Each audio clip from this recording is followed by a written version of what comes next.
Hi friends नमस्कार मु देवस्मिता आपण नहीं गोटे टेस्टी रेसिपी चलते जानवे से टेस्टी रेसिपी कौन।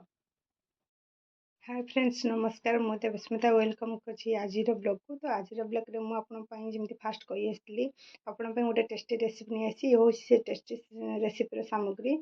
ये हूँ आमर माछ मंजी जहाँ को माछ विहन कही था। आपण मैंने कौन कहते आपते आमर ये कौ माछ विहन से किसी धनिया पत्र ये नहीं किसी कटा पिज कंचा लंका दीटा कंचा लंका ये नहीं किसी बेसन एक नहीं आम आज प्रस्तुत करवा माछ मंजीर बरा माछ विहन बरा। तो बनवाई चलतु वीडियो स्टार्ट कर। फास्ट गैस को ऑन करदे कड़े बसईदे गरम हाँपाई। बे माछ विहन बा माछ मंजी जो ताक प्रस्तुत करवा बरा बनवाई। ये नहीं माछ विहन एथि पकेबा किसी कटा पिज जहाँ आगुरी मुझे काटिक रखी। ये नहीं किसी कंचा लंका एवं कंचा लंका जहाँ काटिक मुझे आगुरी रखी।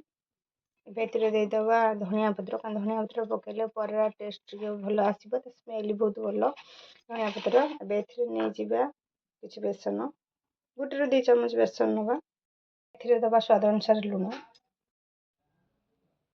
दबा गोटे छोट चामच हलदी गोटे छोट चामच जीरा पाउडर देवे गोटे छोट चामच लंका गुंड। जेहेतु मुझे आगुरी कंचा लंका पकई तो राग अधिका हे से गोटे छोट चामच कंचा लंका नहीं गोटे छोट चामच लंका पाउडर नहीं गरम हवा छांटी देवा किसी तेल बरा बनवाई।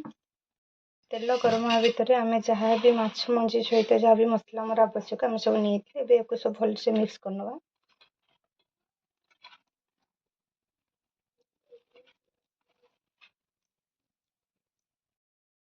एक सब भलसे मिक्स करने तेल आमर गरम ही आसला। तेलटा को आम कड़े चारिपिटी खड़िका साहाଯ୍य लगे नवा तेलटा को जमी बराड़ा पकड़े लगे न मिश्रण को आम कड़े देवा।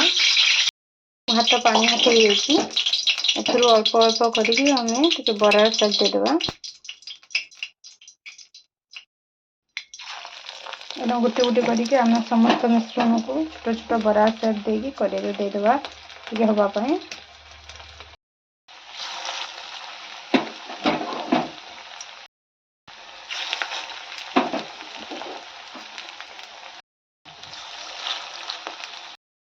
ये भाव में समस्त मिश्रण को छोट छोट बरा सेप कड़े देदेबा तेल भलसे भाजी जापाई। गोटे साइड बरा आमर हो आसला आम आस्ते आस्ते खड़िका साहाଯ୍य उल्टे दबा जमी ऊपर तल पटा हो ऊपर पटा भलसे तेल हाँपाई गोटे गोटे कर सबतक बरा को उल्टे दबा।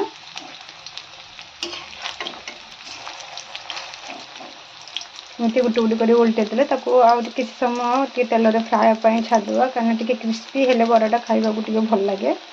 एमती भलसे ऊपर तल करके तेल टे भलसे फ्राए कर नवा। तो माछ जो मंजी बरार स्मेल थाए आइंसा स्मेल हुए तो तेल भलसे गोटे फ्राए करदे क्रिस्पी होगले तो स्मेल आसब ना। जेहेतु धनिया पत्र पर्यटन स्मेल आज बहुत सुंदर आसो तो खाइबा भी बहुत टेस्टी हो। बरा आमर हो आसलानी एमती क्रिस्पी है पर्यटन गोटे फ्राए करके सांग मैंने काढ़ने देखु से बरार लुकटा भी केते चेंजेस होगा। फास्ट आम केमती पकई तेल भलसे फ्राए होला केमती होगा। फाइनाली आमर माछ मंजी बराटा प्रस्तुत हो जाए। आमको काढ़नवा ना बेसी पोड़ी हो पुड़पुड़ हो बेस खाइबा भल लगे एवं खुलना प्रोसेस बाकी तक जी माछ मंजी अच्छी सेम प्रोसेस से फ्राए करनवा।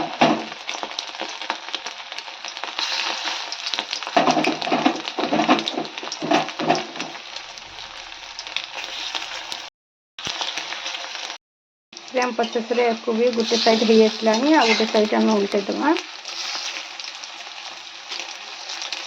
मत माछ विहन जो माछ मंजीर जो बराटा मत बहुत टेस्ट लगे क्या भल लगे खायापी बेसी पसंद कमेंट मध्यम जनइबे।